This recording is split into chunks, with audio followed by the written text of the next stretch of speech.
Hello students. आज हम video में 10th क्लास पोइट्री सेक्शन का फर्स्ट लेसन है द फाउंटेन। उसके कंप्रेंशन टाइप क्वेश्चन को पढ़ेंगे और समझेंगे। कंप्रेंशन का मतलब है समझना। इसमें पोइम का स्टेंजा या कोई पैसेज होगा और उसी को समझकर उसी के अनुसार प्रश्नों के उत्तर देने होते हैं। तो चलिए अब हम इस पोइम के stanza wise compression type question को देखते हैं और किस तरह से सॉल्व करेंगे।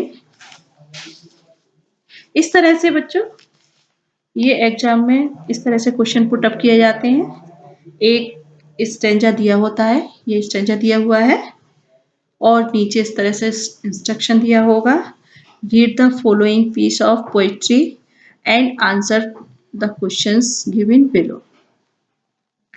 बच्चों एक बात ध्यान रखनी होगी कि इस स्टेंजा क्वेश्चन के जो आंसर हैं छांटने से पहले जो पोएम को अच्छे से पढ़ना बहुत जरूरी है।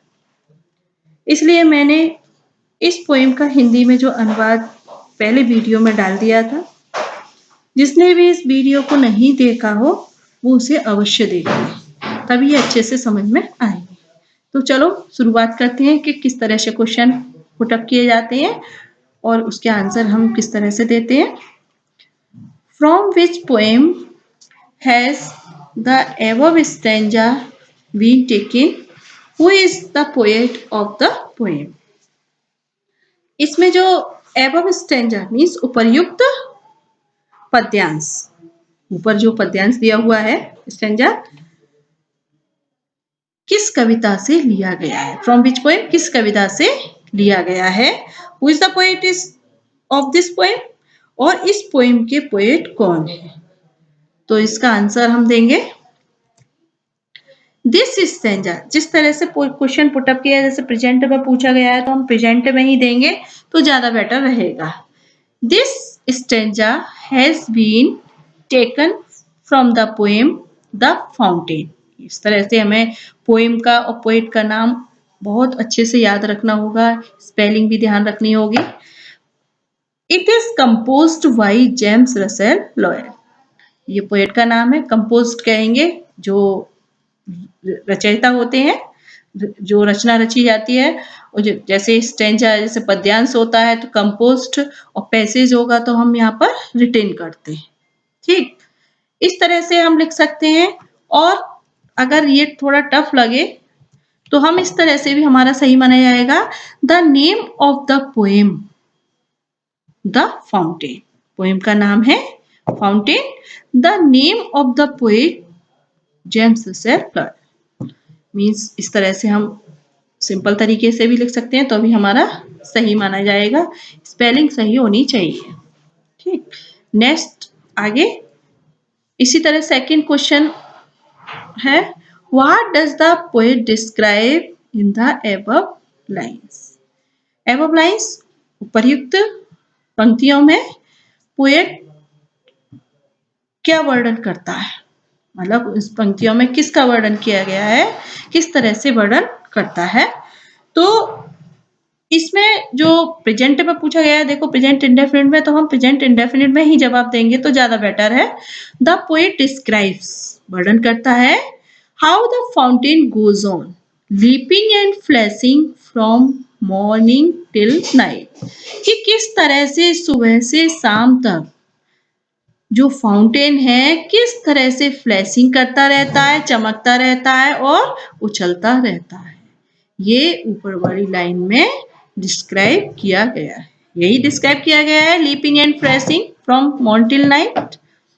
ठीक, हम अपनी भाषा दूसरी भाषा में भी हम बोल सकते हैं, क्वेश्चन का जवाब हम और लैंग्वेज में भी दे सकते हैं, मतलब हम और तरीके से भी दे सकते हैं। जरूरी नहीं है कि हम सेम टू सेम यही क्वेश्चन लर्न करें।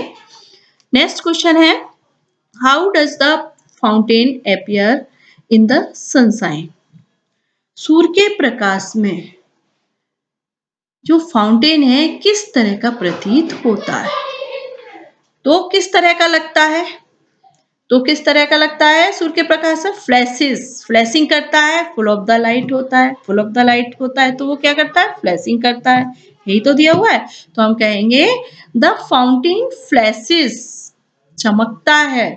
इन द सनशाइन, सूर्य के प्रकाश में फाउंटेन क्या करता है? चमकता है। हमें एफर्मेटिव में चेंज करना होता है बस, और कुछ नहीं। सबसे पहले हम सब्जेक्ट लिखेंगे। सब्जेक्ट क्या है? फाउंटेन। तो हमने फाउंटेन लिख दिया। अब इसमें क्या कर रहा है? बस उसकी जो एक्शन है उसका लिखना है। तो हम प्रेजेंट इंडेफिनिट में है, तो हम प्रेजेंट इंडेफिनिट में ही जवाब देंगे। क्या करता है? फ्लैशिंग कर रहा है, तो हम कहेंगे flashes in the sunshine. Clear है? नेक्स्ट क्वेश्चन है, विच वर्ड्स, कौन से शब्द हैं, rhyme together in the above stanza. ऊपर उपयुक्त जो स्टेंजा है उसमें कौन कौन से वर्ड एक दूसरे से राइम कर रहे हैं, मीन्स लय मिल रही है। एक सी लय वाले कौन से हैं? जो अब इसमें जो लय वाले देखे जाते हैं, जो लाइन का जो लास्ट वर्ड होता है उससे हम राइम करते हैं वर्ड का। जैसे सनशाइन है, सनशाइन किसी से नहीं मिल रहा है। लाइट किससे मिल रहा है? ये है नाइट, लाइट नाइट से मिल रहा है। इसमें ये दोनों वर्ड नहीं मिल रहे हैं, तो इसका मतलब है एक सिंगल है लाइट और नाइट, यही दोनों वर्ड एक दूसरे से राइम कर रहे हैं। राइमिंग का मतलब बच्चों होता है कि लय एक सी मिलना, परंतु उसके अर्थ सेम नहीं होते हैं, लय एक सी होती है। तो हम आंसर किस तरह से देंगे? द वर्ड, जो वर्ड है लाइट, लाइट वर्ड है, rhymes with night in this stanza. इस स्टेंजा में जो लाइट है किससे मिल रहा है? नाइट से मिल रहा है। इस तरह से ये क्वेश्चन पुटअप किए जाते हैं, और इसके आंसर भी जरूरी नहीं है सेम यही क्वेश्चंस हो, क्वेश्चन और भी हो सकते हैं। बस हमें ये स्टेंजा अच्छे से पढ़ लें, तो उसी के अकॉर्डिंग हम जवाब देते चले जाएं और हमारा सॉल्व हो जाता है। बहुत इजी पड़ता है इस तरह से। अब मैं नेक्स्ट स्टेंजा का भी बताती हूँ। नेक्स्ट स्टेंजा इसका है, into the moonlight, whiter than snow, waving so flower like, when the winds blow. पहले भी मैं पढ़ा चुकी हूँ इसके लिए पहली वीडियो में, कि मूनलाइट में ये जो फाउंटेन है, फुव्वारा है, ये किस तरह से दिखाई देता है? बर्फ से भी ज्यादा सफेद दिखता है।